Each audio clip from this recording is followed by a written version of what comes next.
Reppin' Philly ain't a choice, it's a way of life. PhillyGoat.com is your one stop shop for Philly pride. Use the promo code Jim Montgomery for 10% off. Look fresh, stay Philly, Philly Goat. Go Birds.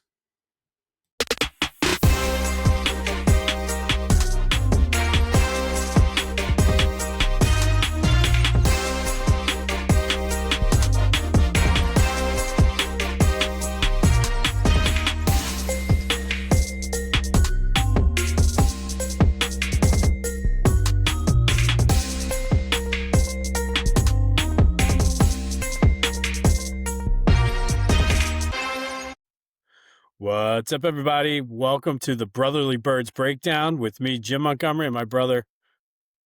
Kyle Montgomery, what's going on, brother? Thought you forgot your name there for a second. A little bit, sometimes. All right, so we're here.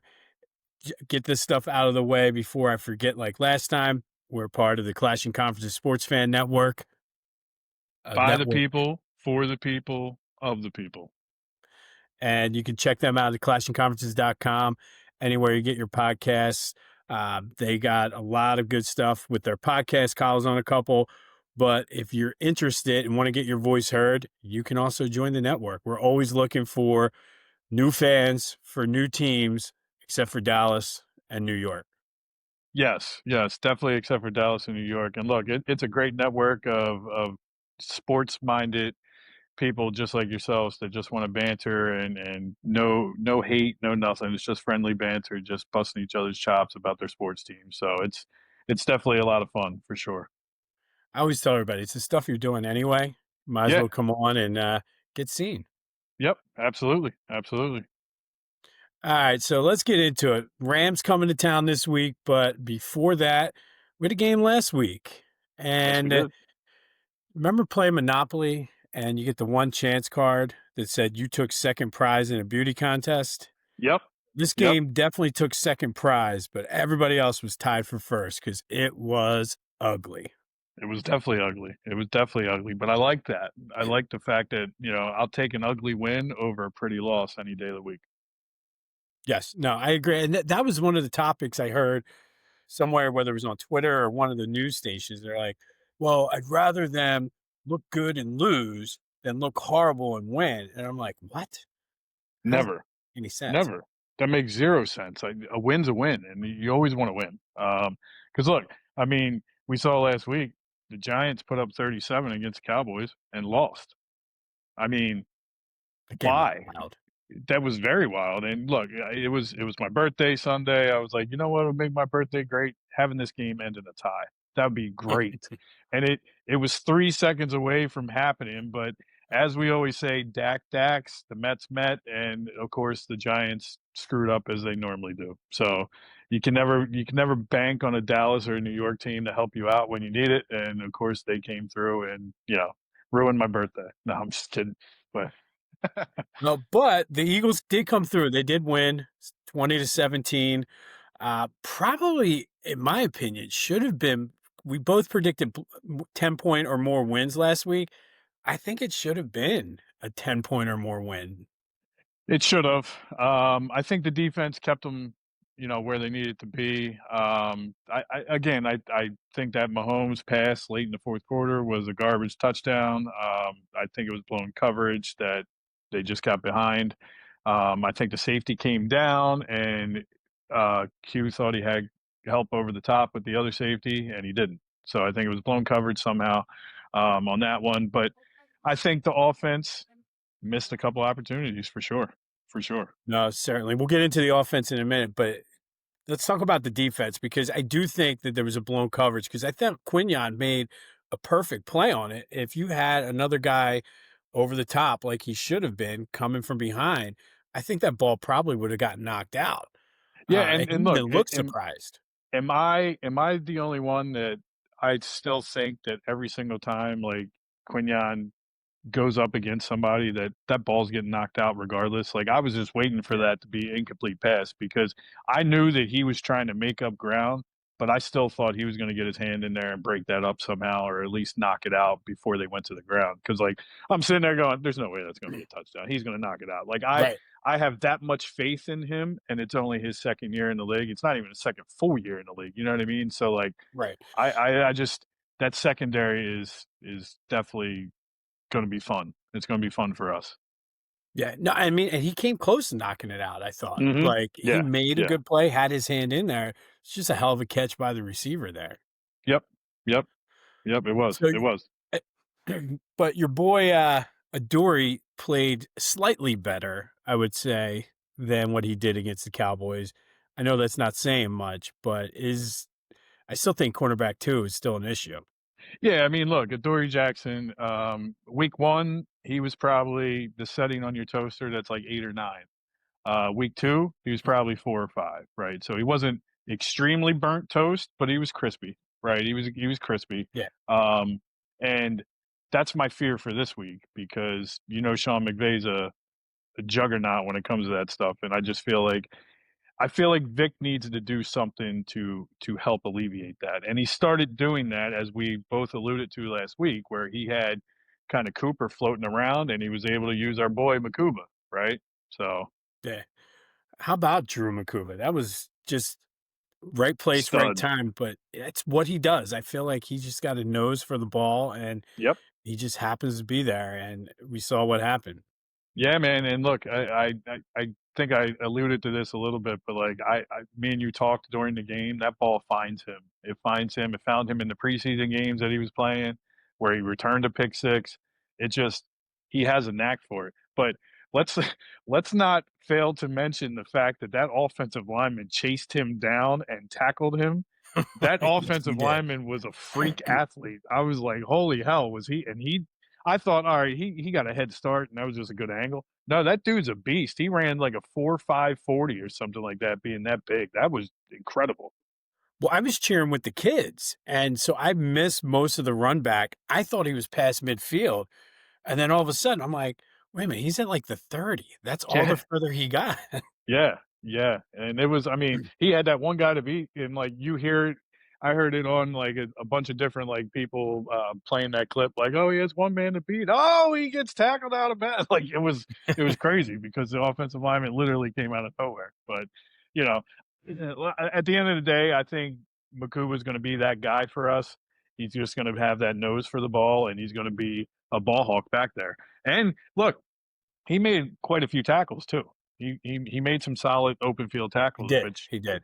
solid hits, which that's what he was known for at Texas, right? He was a hell of a hitter, and the ball found him there too. So Now, I don't wanna get crazy on this, but we had another guy that played safety that had a nose for the ball always seemed to find him, could tackle. I'm not putting him on that level by any stretch, so don't hit me up in the comments or anything, but number 20, always the ball always seemed to find him in a big moment like that. yeah, dude, I had it written down, man. Makuba, that it's that stud defensive backfield with it reminds me a lot right now of Doc, Lito, and Sheldon.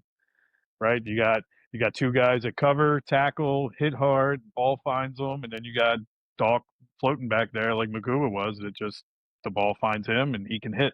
So if he can somehow get that reputation of being like a guy that a quarterback doesn't want to throw in his direction, similar to like how Doc was, or like I don't want to put my receivers in harm's way type thing, we got a good chance at That's keeping huge. these guys, yeah, keeping these guys together for a long time too. Now we just gotta get the Al Harris instead of a Dory Jackson, and we'll be good. Yes, yes. Which look, I still have hope that Bennett can be that guy once he gets up to speed with everything, man. You bring him in the middle of training camp, it's hard to get Vic's scheme, you know what I mean? So Right. hopefully Vic can kind of figure something out by, second or third week of the season now that we're in that. Um, Give him a shot and see what he can do. I mean, look, I don't want to say he can't do anything worse because Dory Jackson's not the worst we've seen at cornerback, but he's He's not not the James greatest either. Bradbury. He's not James No, Bradbury. no, no, no, definitely not. No, and I don't think you can gauge anything off of what he did when he came in when Jackson hurt his hand, because that's even worse coming into the game cold like that in the middle Mhm. of a drive and trying to Yeah. cover whoever. Yep, yep, and look, if Adoree Jackson's getting the first team reps all week in practice, that kind of messes with your flow too, right? So, I think at some point Vic's just gonna have to pull that trigger if he gets burned again, and this will be the week, right? I mean, you're going up Right. against Devontae Adams and Puka Nakua. I mean, they're no slouches. No, and it wouldn't be surprised if Howie's in the back scrolling the waiver wire, scrolling everybody's roster, and cooking something up just in case. Sante Samuel Jr. is still out there. It's surprising he's still a free agent, and I mean, I Yeah. feel like he's a vet. He could come in. Yep. Fans would go nuts if he came back in. Oh, I yeah. think I mean, you imagine he comes back in and then his dad attends a game and like you show him on a show him. jumbotron. Oh, it would be electric down there for sure. Yeah, I don't trust me. I think Howie has his eye on him. I Oh, wouldn't be he's not surprised done. if he Yeah. made a call. Yep. Yeah, he's not done at all. Yeah, for sure. So, what do you make of all the blitzes that Vic Fangio did? That was very un-Vic like. Unpredictable, right? So like it was the opposite of what he's known to do, which I like that. I like that he's going to it just goes to the whole going outside of your comfort zone type of thing that this Eagles team has done over the last 4 years, right? So like you pay a running back, you pay a linebacker, you pay two receivers. In the Andy Reid era, we never did any of that, right? Pay any So receiver. you didn't pay anything, right? Or linebacker. Trotter left. We already got into that before, but like, so doing what people think you're not gonna do is like this team's MO, right? They will do what you don't think they're gonna do, and then at the same time with the tush push and everything else, you know it's coming and you still can't stop it. So I like what Vic's doing on defense with switching that up, and he has the guys to do it now, right? That shows Right. that he trusts them is what the thing is for me. So bringing those guys on blitzes. I mean, Vaughn blitzed like 3 times. I saw him get in there and blitz, and that's because you could trust Campbell back there Yep. to do That's what Vaughn huge. was doing. So that's huge. Plus, look, I know we're going to get into it and talk about Zadarius Smith, but that dude got a lot left in the tank. And look, I know it was one game, but that's what you call fresh legs right there. He didn't do anything in training camp, preseason, nothing. He's coming in good shape, ready to go, and he lit a fire under those guys, man. But he's got the mindset too, though. He came in, he was like, I want to win. I like the attitude of this team. And yeah, I mean, he had what, 4 or 5 tackles and a half Yep. a sack.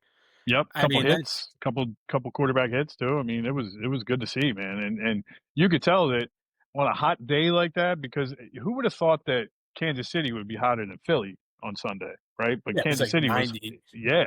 So you take that into consideration. These guys were gassed. So having that guy out there with fresh legs and was actually contributing and playing well really benefited them for sure. And speaking of the hot and being gassed, thank God that Jordan Davis decided he wanted to lose a ton of weight and get his health under control because it showed.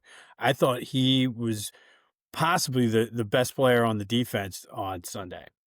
Even though he was cramping up, man, and thank God they were just cramps because I kept getting worried about him, man. But yeah, I'll tell you what, man, he's another guy for a big guy. He can run. He can run. He puts effort in, but like he clogs up that middle like Hollis Thomas used to for Yep. that early 2000s team, right? Like you knew you couldn't run on them because if you did get past Hollis, you had Jeremiah Trotter back there to take you down, or you had Hollis Thomas in one gap, you had Trotter in the other.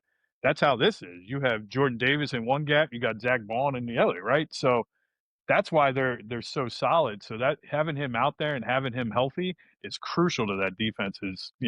Plus another Howie thing, you get him early with his 5th year option. He the way he's playing right now, if he plays that way again, he'll probably get 60 million guaranteed out there Oh, easily, yeah. right? So you got him on a 5th year option for 14 million.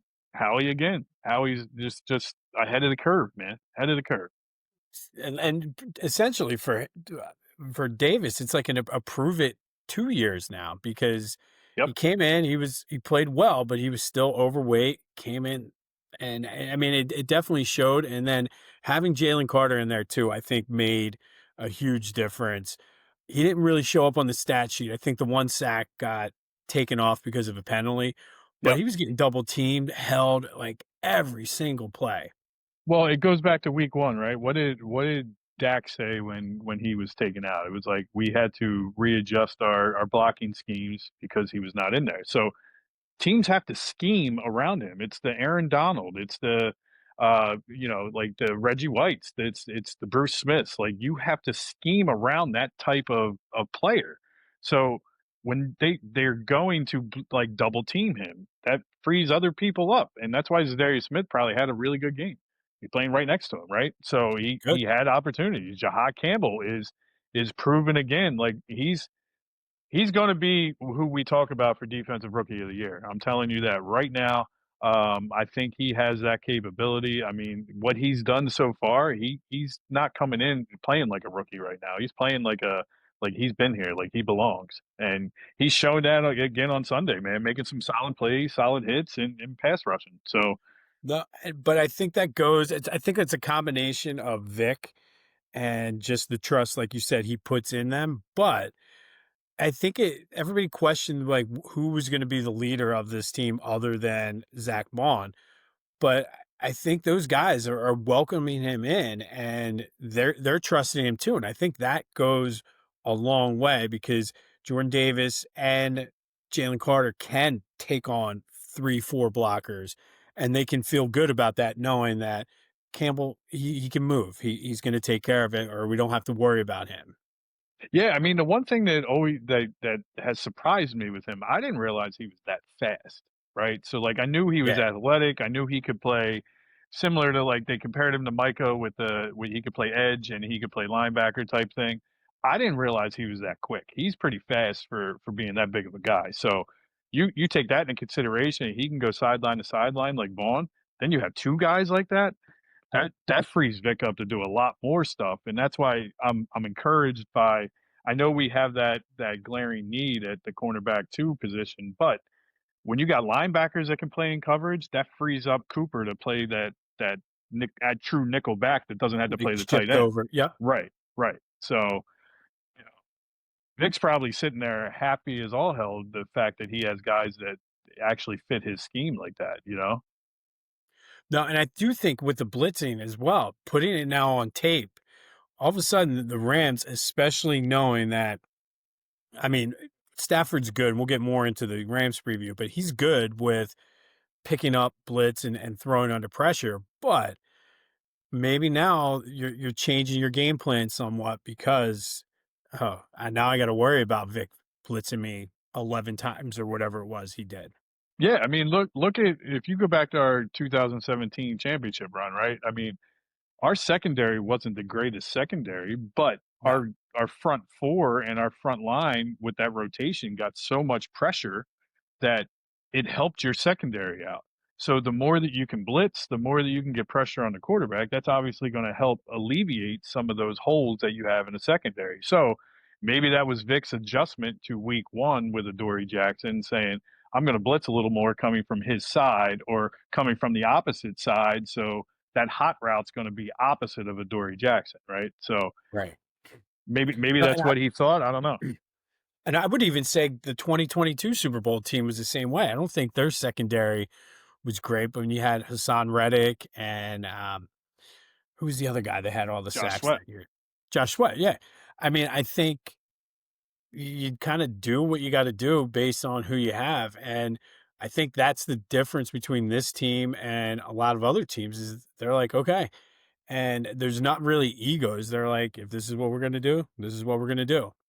Yep, and that's what we talked about last week and a couple weeks ago is they're buying into what Sirianni's is giving them, right? So like he has a plan, he has a method, and he has a philosophy, and they're buying into it, and it's showing. So goes back to me saying he's the greatest Eagles coach ever. There you Just go. saying. Well, speaking of coach, he was asked the other day about Kevin Petula's play calling, and he made it perfectly clear. He was like, "Look, it's not my system. It's not his system. It's just what he sees. He puts the players in the best position to succeed." He brought up the other guys that were in here that they're running. Steichen's running a different offense now in Indianapolis because of who he has and what he has. So I don't know whether he was sticking up for Patullo somewhat Seemed or like it a little bit. Yeah, it seemed like it a little bit. so. I guess I'll just flat out ask: what's wrong with the offense? Is it Kevin Petula? Is it the players? Because I personally thought that the play calling was kind of still preseason-esque. I know it's essentially still preseason week 2 because of nobody really playing, but it just seemed very vanilla. Like, there wasn't a ton of motion, there wasn't like, AJ, Yeah. I think, I read somewhere he ran the same exact route, like, 11 times straight. Yep.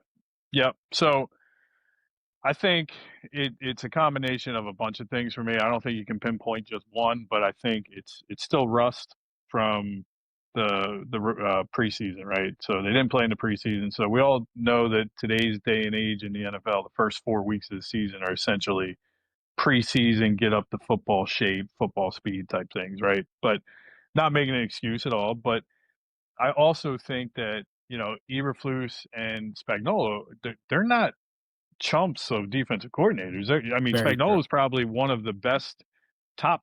I'd probably say top 5 defensive coordinators of all time, right? With what he schemes up, his blitzes and stuff like that. And Eberflus he's not nothing to sneeze at either. So I don't think that Patullo was doing anything. I don't think he was trying to give anything away either, right? So I think there's trick plays and there's deep routes and stuff like that that just wasn't there. I think that that's honestly what ended up being. So I think the thing with Patullo is he wasn't going to give anything away if it's not there. And after the first 15, I don't think in game one, like you and I talked about in Dallas, I don't think there was a first 15.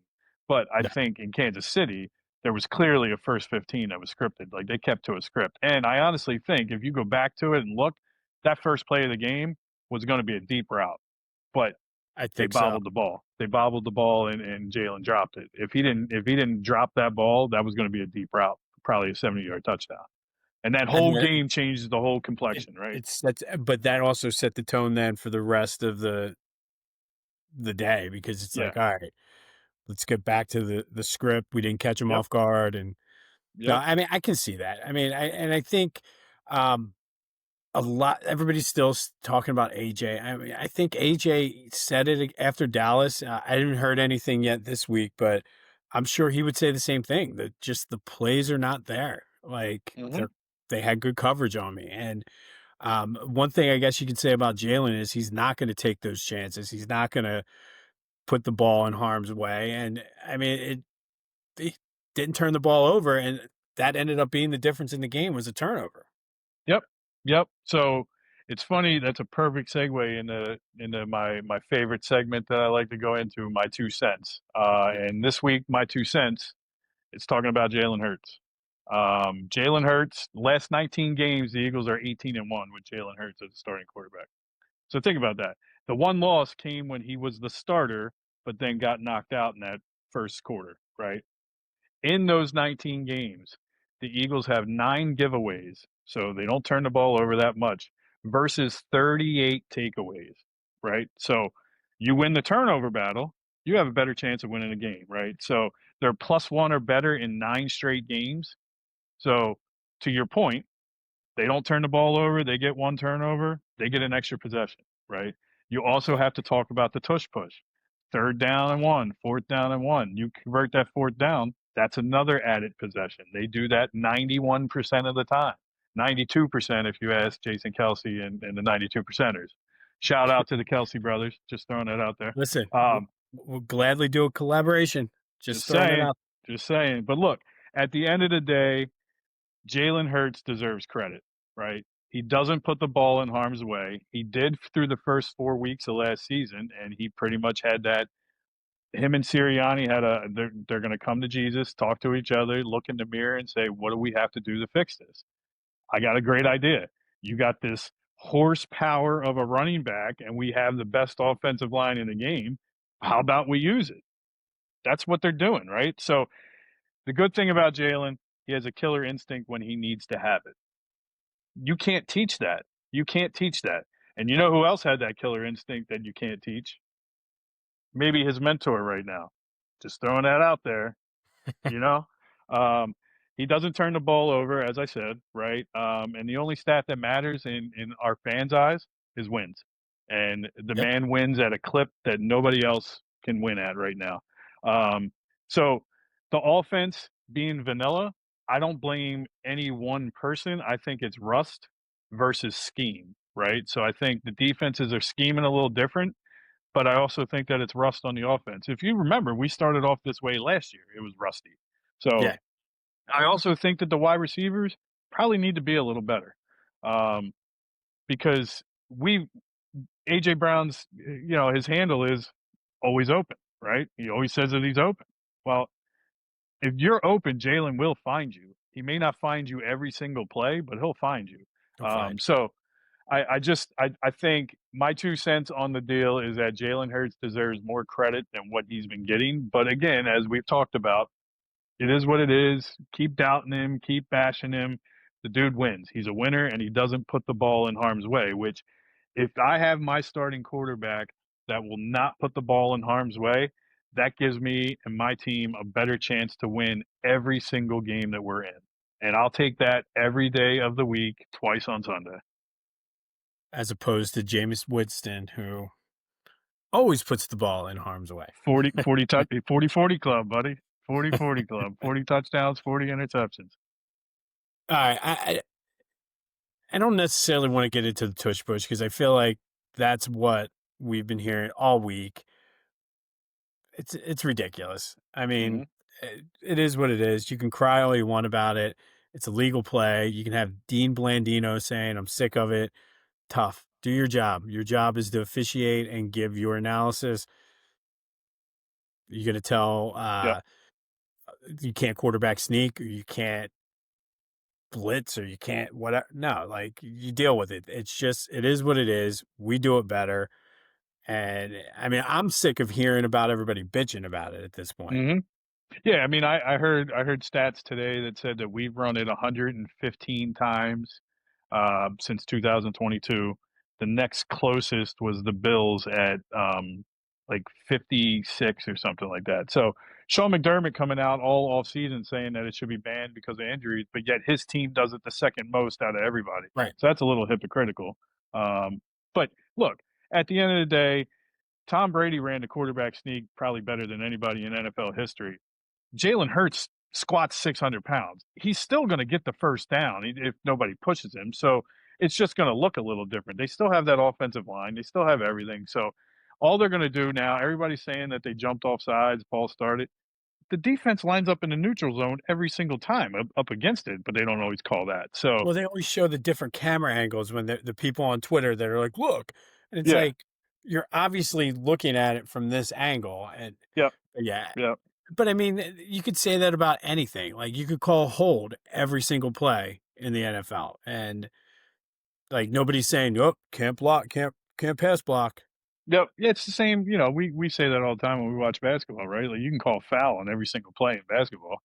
Yeah. Basically, like when they go up for a shot, there's always slapping of the wrist and everything, but they don't always call it. So it is what it is. I mean, I just think they're it's going to be interesting to see what happens this week because they're going to run it, and how many times are they going to throw a flag? That's what they're being told to do now. So, Yeah. Oh, especially with the commission in the House on Sunday.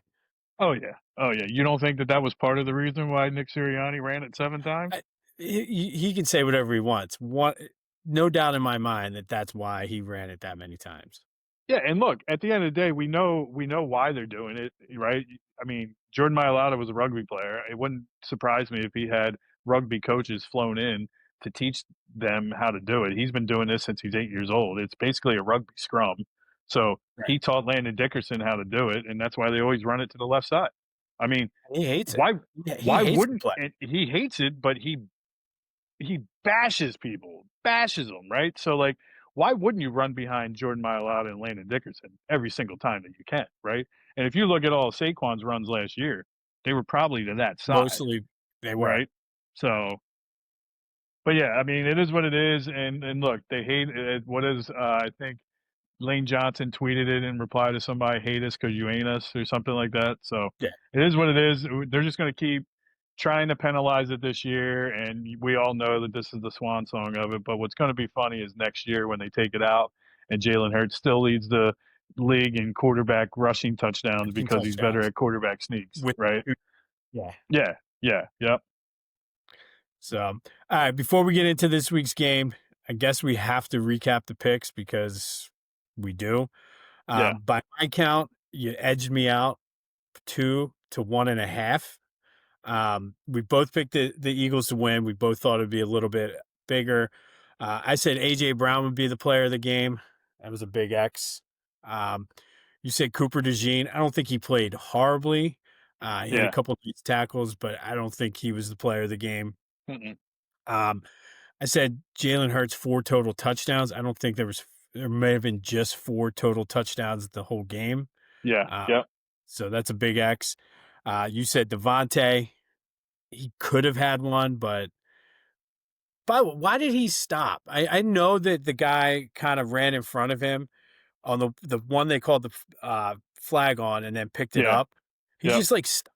I feel like if he'd have just kept running and like even if he bounced off of him, the flag probably would have stuck. It would have stuck. Absolutely. Absolutely would have stuck. And it should have stuck either way because he I clearly agree. halted Devontae's pass. But yeah, I think that's You just why they kind of picked it up. Yep, that's why they he picked it was up like, because okay, yep, yep. So that's again, I think that's part of the rust. You know what I mean? These guys not playing in sync with each other. I mean, I think by week 5, he doesn't even stop and he catches that for a touchdown anyway, right? Regardless of if that guy hits him or not. So, I will say for him being as skinny as he is, he's a tough dude, man. He he really really is. is. He is like he just goes out there and plays and like literally his legs are about as big as my arms. Yeah, and you know what? He's the kind of guy that would piss you off if he's on another team because you want to like have somebody crush him, and he's like the dude that just keeps coming back. No matter if he goes over the middle, that he looked like he broke his tailbone on that other one, then he comes back and I was like, he oh, catches that 30-yarder. It's like okay. he's I just was like, oh, you're great. glad. Yeah, that's what I said. I was like, I oh, was like, he's he's out out 6 six weeks. weeks at least. Yep, yep. But I'm glad that he's on our team, man, because he would definitely be a thorn in our side if he was on somebody else's. He would be. I had Saquon over 100 yards. He didn't quite get there. You did have him for a touchdown, which he got. And that was the difference. I said Jalen Carter would have a sack and is a disruptor. I think he did the disrupting part. Yeah, He had the sack, and then they took and it then away from me. yep. And then Tank Bigsby didn't have any returns, but I don't think he did he, anything. he was in the game at one point. They did mention his Yeah, name. He was lined up on the other side of somebody, but I look yeah, for that to change. yeah. I do too. I do too. I think once he gets more comfortable in everything, he'll be back there. All right, so I'll give you the win this week, All right, reluctantly. all right. I take it. I'll take it. All right, so looking ahead, this is, I guess, the revenge factor for the Rams. I know they've been talking about having this game circled on the calendar since the schedule came out. Um, Last time it was in the snow, one of my all-time favorite games to ever be at. But how do you see this kind of matching up for the Eagles? I think honestly, it comes down to two. I got 3 keys. I'll go into my 3 keys quick for you. I got our passing offense against the Rams banged up secondary. Um, the Rams secondary has 2 cornerbacks out, so they're on like their third string back there.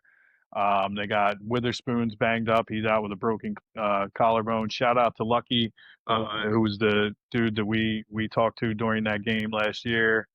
His son plays on the team, so shout out to Lucky. I know he's probably not going to listen to this because he's a Rams fan for his son, but shout him out Give me a anyway. shout. Yeah, Got it. but yeah, Nice guy. I think that's probably the biggest key for me. I think getting Saquon going. Last year Saquon had I think what was it like 300 yards from scrimmage against the Rams in 2 games. Um, No, I think he went for more than that because he went for 200 in both oh games yeah, that's last year. right. Yeah, yeah, he went. Yeah, you're right. You're absolutely right. So I don't think I look. I don't want to say I don't think he can go for 200 because I definitely think he can. But I think that's going to be a key, getting him started early, and that'll take some pressure off of Jalen and that offense. Hopefully, open up that play action pass, and we could see a couple deep shots. And then honestly, my third key is the Dory Jackson in the scheme from Vic. how does Vic scheme to cover that up as much as he possibly can with that wide receiver group? Because let's not forget that Kyron Williams can catch out of the backfield too. So, Yep. you know, that's gonna Except for if when I Sean. start him in fantasy. Well, yeah, exactly. Well, they got your boy out there from Michigan, Corum. So, um, but I think that could cause some headaches for Vic because you got that swing pass like Westbrook used to run with Kyron Williams. So you either have Bond or Campbell on him, then you can't do what you want to do. So Odori Jackson's out there basically on an island against either Devontae Adams or Puka Nacua. So I think that's going to be the matchup that I'm more interested in seeing. I think our offense can handle their defense. Um, I'm worried about our secondary against those two receivers because that's what could really hurt us. No, I think so too. And what was the third one? That it was the pass offense against the Rams secondary, getting Saquon Oh, going, and then Saquon Gar. Okay. the Adoree Jackson and scheme from Vic. I mean, I'm not that far off of what you are. I say open up the playbook. If it is sort of that rust and if you're going to do the preseason comparison, this is the old third preseason game. This is when you'd play your starters first half into the third quarter. I expect to see a major jump then. And I think it starts with the plays. Call some of the play action, do some misdirection. And if he was saving some of that stuff because it wasn't there and didn't want to put it on film, I think now would be time to maybe pull some of those plays out and just open it up. And secondly, building off of that, I think they need to attack this defense, similar to what you said. They're solid up front, but once you get past the front line, their linebackers aren't that good. And with the injuries they have in the secondary, I think they can be beat. And I just saw that he practiced today before we got on to record. I look for use the middle, whether it's Dallas Goddard, whether you get AJ going on crossing routes, whatever you got to do, use the middle of the field to kind of open up then for the outside. Because I think that Yeah. going into the second half last week, they realized they didn't. I don't think there was any balls thrown over the middle at all the entire The game. the only one that they threw over the middle was that slant to AJ where he slipped. Oh, he made the ridiculous Yeah. catch. Yep. Yep. That was it. So yeah, use the middle to kind of set it up. And if that means running Saquon early on, first couple drives, and then setting up play action, that's fine. But just you have to attack this team because I think they're going to put up points. I don't Hmm. necessarily believe it's going to be like a shootout, but the Rams are going to put up more than 17 points. It's not going to be a defensive ugly game like how it was in Kansas City. So you got to Yeah. attack and make sure you're getting your points. And then finally, on defense, get pressure on Stafford. I'm not necessarily saying blitz, like you said, because I think if you blitz, you're leaving Adoree Jackson out there by himself. I trust Quinyon on either of those guys. And they might get some plays here or there, but Adoree kind of worries me unless you're going to shade, which he should anyway, shade Cooper over to the other side. But just get pressure starting up front. They did it when they needed to in the playoffs last year. They did it in the regular season game against them when they needed to. So, like guys like Jordan Davis, Jalen Carter, Zadarius Smith, get pressure on him, and he's going to be good. But then hit him. Don't. He's got the bad back. So, if you don't, no stupid flags or penalties. But if you can get a clean shot on him, take it and Hmm. kind of just get those hits on him. And that to me is probably going to be more key than anything on offense because I agree. I think they're going to be fine offensively. It's just the Rams offense it just scares me right now. Yeah. I mean, let me ask you this question, and I'm trying to because when I watched the game, I couldn't remember seeing him out there, and now I still can't remember seeing him out there. Where was Jahan Dotson? Where was he at on any of these passing plays? I mean, I think he had one or two catches, like, and they were early and they were like right, short little, they were like the Todd Pinkston wide receivers bubble screens. screens. Yeah, yeah, yeah. Yeah. So he's supposed to be your guy that's taking the top off the defense. So maybe Patullo because they asked him where are these where's the design quarterback runs or where's the explosive plays, and he said don't worry, they're coming. Well, maybe this is the week that they are coming. Maybe this is the week you do take that top off the defense with Jahan Dotson, similar to what you did in Dallas because you attacked their secondary, right? So, Right. maybe that is what happens. So I like your thought there with attacking that defense for sure. Because I mean, if you're not, their defensive line is good enough to listen. I don't think any defensive line is going to dominate our offensive line anywhere, but I think they can hold their own, and they've shown 2 times last year that they can until they get worn down. So that's why you put the points up early by attacking, and then you just let Saquon ice it late in the Yep. game. But we'll Yeah, I see. mean, look, their defensive line had 8 sacks in that playoff game, but if we all remember, Jalen did hurt his knee. That didn't He make did. him as mobile, right? So, Right. plus in the snow, you're just not as fluent as you would be anyway. So I think that played a little bit into it. Not taking anything away from their defensive line. They are stout defensive line. I just think a healthy Jalen and to your point with our offensive line, they'll block for 3 to 4 seconds, but Jalen has to make those reads and get the ball out fast. If Yep. he holds on to it, he's going to be running for days, and it might Yeah. not be good for us. No, and but that goes back then to the offense, call the right plays and listen, treat it as maybe not preseason game 3, but like, you know what? Pull out what you have. It's not time to be vanilla and do the same 4 play. I heard somebody, I forget who I was talking to, and he was like, "My 10-year-old." It was just somebody at one of the kids' games this weekend. He was like, "My 10-year-old knew what play was coming." Yep, yep, yeah. So, I heard the same thing. Heard the same thing. It's crazy. but who else you got to look for this week? So obviously, I think Hurts gets into the end zone again. I think whether it's a touch push or whether it's just a designed run, I think he gets in the end zone.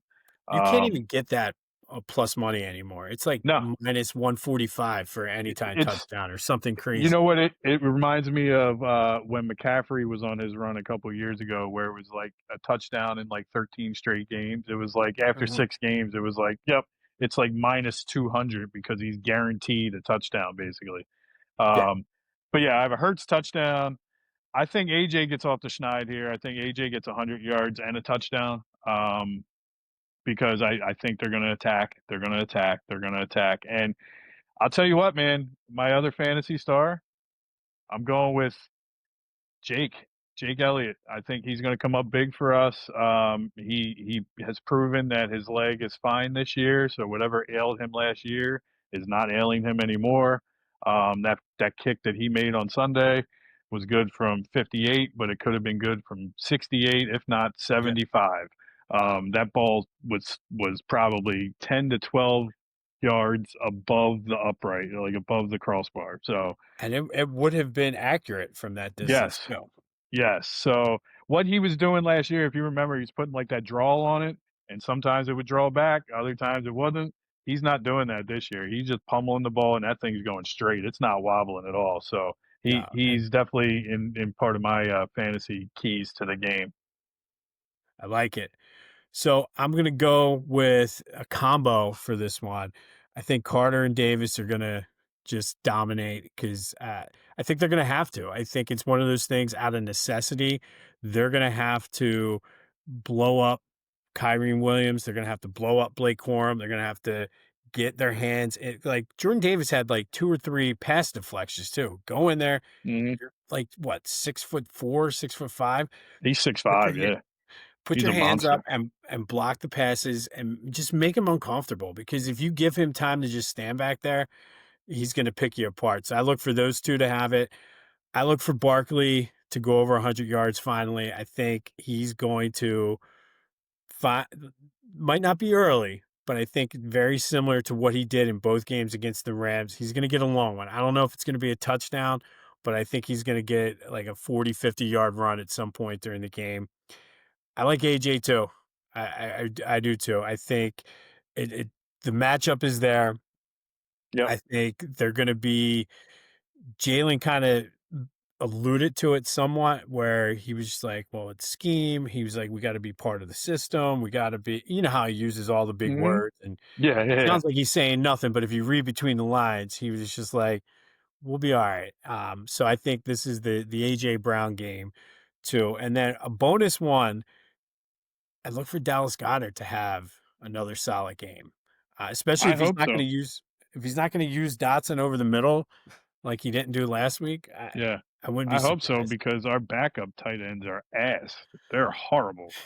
They Yeah, can't block. They can't do anything, man. Calcaterra, look, he might be a nice guy, but he can't block to save his life. And he might catch one every now and then, but then he gets tackled right away. So it's like the Timu version of Zach Ertz catching the ball, and probably the Timu version of L.J. Smith blocking. You know what I mean? Like it's pretty bad. It's pretty bad. LJ was just a glorified receiver. He was just a big body. Yeah, I was gonna say Chris T. Jones, but I didn't think if he was technically listed as a receiver, even though he played tight end a lot too. So Yeah, Keith Byers was more of a tight end than LJ Smith.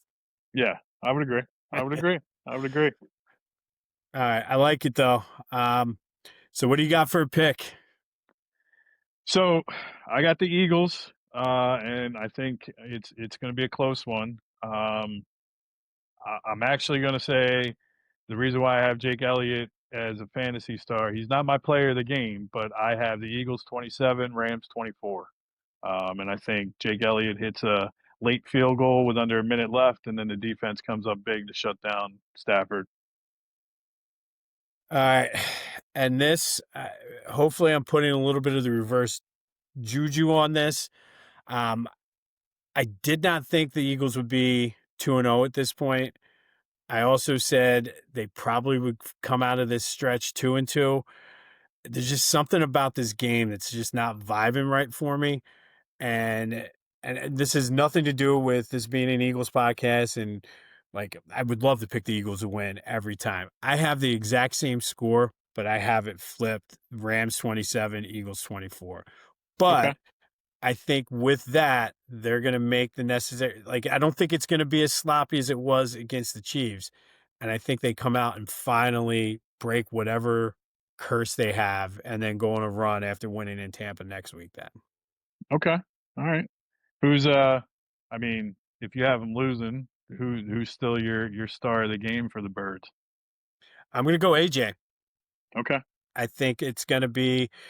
I think this is going to be a good game. I think this is going to be what we thought the first game in LA last year was going to be and what the playoff game kind of turned out to be without the snow. I think it's gonna be a good game. I think AJ is going to get his numbers though.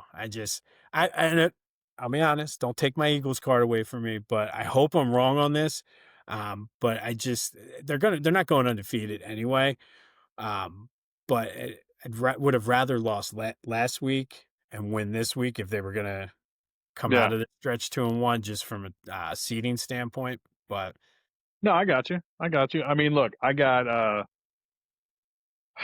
I'm sticking with the Eagles winning 27-24, and like I said, Jake Elliott hits that field goal, then the defense gets a big stop or big pick to end it, and I'm going with my boy Drew, man. Drew Makuba is going to come up big, and he's going to be that guy, and he's either going to get a fumble or an interception late in that game to kind of seal it for the Eagles. That's kind of what I see happening because the ball finds him, man, and I think his first official game after that coming out party last week in front of the home crowd, he's gonna shine. it's going to That be loud for him. It's definitely that going to be loud. dude that dude loves the spotlight and he got some swagger about it, man. So think about that secondary right now with Reed, with Pugh, with Coop, and now you got Drew Makuba. Like they all got some swagger about them, man. And like it's entertaining to watch. And I'll tell you what, we talked about it last week, where when teams come out on the field, they just have something about them that intimidates them.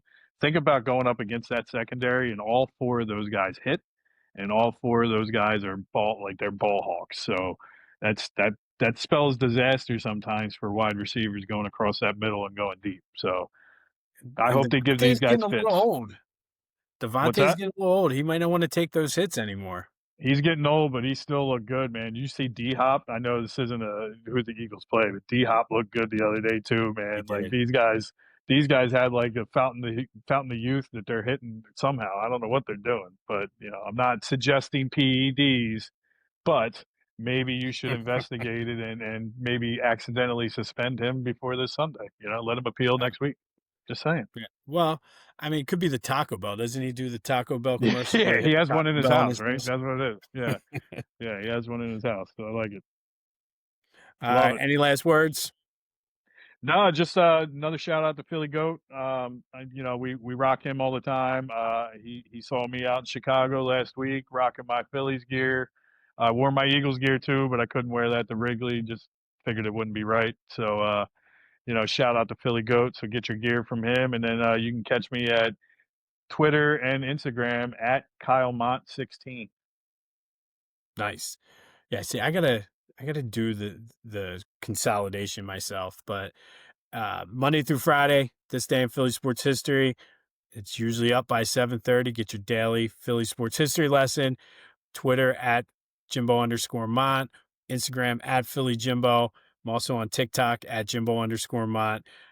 But that, check out Philly Goat and be sure to check out the podcast for the Clashing Conferences Sports Fan Network. You won't be disappointed. And we'll be back next week for the big matchup down in Tampa Bay with Baker. Gotta love it. Gotta love it. I love that Hopefully, dude's and swag, but I hate him because he's on Tampa. 100%. No. And I mean, he's like one of the few guys that went to Cleveland and survived and lived to tell about it. Yep. Yep. And look, if the dude, and we'll talk about this next week, but if the dude stayed in Cleveland, Cleveland would be a borderline playoff team every single year. They should, yeah. Every single With year. that defense. Yep. Yep. Because he's that competitive and he's that good. He can bring teams up. So that's for next week that we'll get into discussing him. But I look to talk about this next week and recap an Eagles win and a clean sweep for me in our personal competition. I really hope that I lose the personal competition this week. That's all I'm saying. Because I'm not going to be happy if I win the personal competition. Just throwing that out there. Just going to throw this out there too. I know we tied week 1, but you don't want to go down 0-2. You don't want to be the Chiefs. You don't want to start off in that No, hole. I mean the numbers suggest it's hard to make the playoffs starting off. Oh, it's hard to make the playoffs, brother. It's hard to make the playoffs. All right, man. I will see you next week. Make sure to tune in for the Tampa Bay Brotherly Birds breakdown next week. And go Birds. Go Birds. All right, brother.